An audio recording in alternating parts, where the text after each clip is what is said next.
প্রবল দুর্যোগ, নিম্নচাপের জেরে ফুঁসছে সাগর। উপকূল এলাকায় প্রশাসনের সতর্কতা, লাগাতার চলছে মাইকিং। বঙ্গোপসাগরে তৈরি হওয়া নিম্নচাপ পরিণত হয়েছে অতি গভীর নিম্নচাপে। নিম্নচাপের জেরে ফুঁসছে সাগর। প্রবল দুর্যোগের কারণে বাঁধ উপচে জল ঢুকে যাচ্ছে উপকূলীয় এলাকায়। কপালে চিন্তার ভাঁজ সুন্দরবনবাসী। চিন্তায় ঘুম উড়েছে নদী পাড়ের বাসিন্দাদের। আবহাওয়া দপ্তরের পূর্বাভাস অনুযায়ী ইতিমধ্যেই দুর্যোগপূর্ণ পরিস্থিতি তৈরি হয়েছে দক্ষিণবঙ্গে। বঙ্গোপসাগরের ওপর তৈরি হয়েছে গভীর নিম্নচাপ, যার কারণে ইতিমধ্যেই দক্ষিণ ২৪ পরগনার উপকূল তীরবর্তী এলাকার নদীগুলি ফুঁসছে। সঙ্গে বইতে শুরু করেছে দমকা ঝোড়ো হাওয়া। অমাবস্যার কোটালের কারণে নদীগুলি কার্যত রুদ্র রূপ ধারণ করেছে। এমন পরিস্থিতিতে সুন্দরবনের উপকূল তীরবর্তী এলাকায় টানা বৃষ্টির জেরে মাটির নদী বাঁধগুলি দুর্বল হয়ে পড়েছে।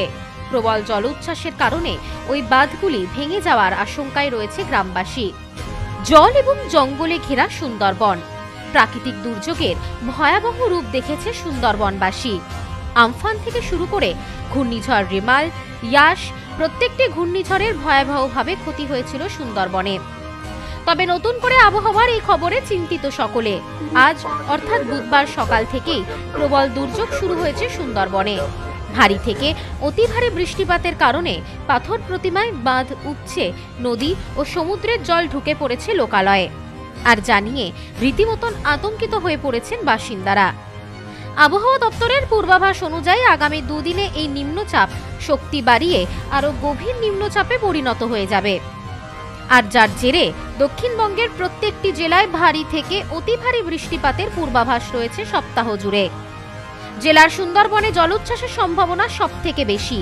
একদিকে নিম্নচাপ, অন্যদিকে অমাবস্যার ভরা কোটাল। জোড়া ফলায় কার্যত প্রকৃতি যেন একেবারে রুদ্রমূর্তি ধারণ করেছে। ভারী বৃষ্টির কারণে বৃদ্ধি পেয়েছে জলস্তর। পাথর প্রতিমার দুর্বা চটি পঞ্চায়েতে বাঁধ উপচে জল ঢুকে প্লাবিত হয়ে যাচ্ছে এলাকা। চাষের জমিতেও ঢুকে পড়েছে জল।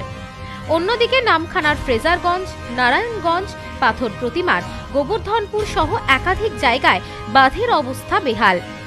যে কোনো সময় বাঁধ ভেঙে গোটা এলাকা প্লাবিত হয়ে যেতে পারে। আর সেই চিন্তায় ঘুম উড়েছে বাসিন্দাদের। তবে দুর্যোগ মোকাবেলায় সব রকমভাবে তৎপর রয়েছে প্রশাসন। ইতিমধ্যেই খোলা হয়েছে কন্ট্রোল রুম, যার মাধ্যমে নজরদারি চালানো হচ্ছে সর্বত্র। এছাড়া উপকূলীয় অঞ্চল এবং সমুদ্রের পাড়ে মাইকিং এর মাধ্যমে সতর্ক করা হচ্ছে সকলকে। উপকূলীয় এলাকার বাসিন্দাদের নিরাপদ স্থানে রাখার ব্যবস্থা করা হচ্ছে। পর্যাপ্ত জল, শুকনো খাবারের বন্দোবস্ত করা হয়েছে। ইতিমধ্যেই প্রশাসনের পক্ষ থেকে বিভিন্ন জায়গায় বাঁধ মেরামতের কাজ শুরু হয়ে গিয়েছে, যাতে দুর্যোগের কারণে কোনো খারাপ পরিস্থিতি তৈরি না হয় সেই কারণে আগেভাগে এবার ব্যবস্থা নিতে শুরু করে দিয়েছে প্রশাসন। সুন্দরবনে উপকূলীয় এলাকার বাসিন্দাদের জন্য পর্যাপ্ত জল, খাবার এবং থাকার ব্যবস্থা করা হচ্ছে। প্রস্তুত রাখা হচ্ছে ত্রাণ সামগ্রী। যেহেতু আবহাওয়ার পরিস্থিতি খারাপ, তাই মৎস্যজীবীদের সমুদ্রে যাওয়ার ক্ষেত্রেও নিষেধাজ্ঞা জারি করা হয়েছে।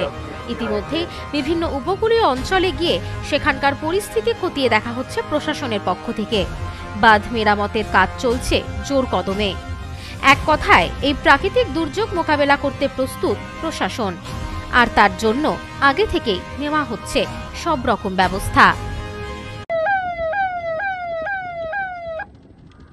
বিশেষ ঘোষণা, ফ্রেজারগঞ্জ কোস্টাল থানা ও সুন্দরবন পুলিশ জেলার পক্ষ থেকে সমস্ত উপকূলবাসী ও গ্রামবাসীকে জানানো হচ্ছে, আজ ২৭/৫/২০২৫ তারিখ থেকে ৩০/৫/২০২৫ তারিখ পর্যন্ত বঙ্গোপসাগরে গভীর নিম্নচাপ সৃষ্টি হয়েছে।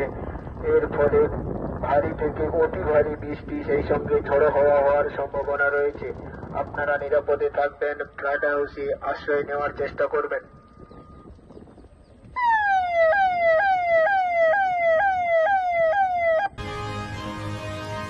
Bureau report, news no man's land, Sundarban. এবার আপনার নিকটবর্তী শহরে আরতি ইলেকট্রনিক্স রিটেল প্রাইভেট লিমিটেড। আরতি ইলেকট্রনিক্স বনগাঁ, গোপালনগর, চাঁদপাড়া, দত্তপুকুর, হাবড়া, নগররুকড়া, বগুলা ও হেলেঞ্চাতে। ফোন 7076534320।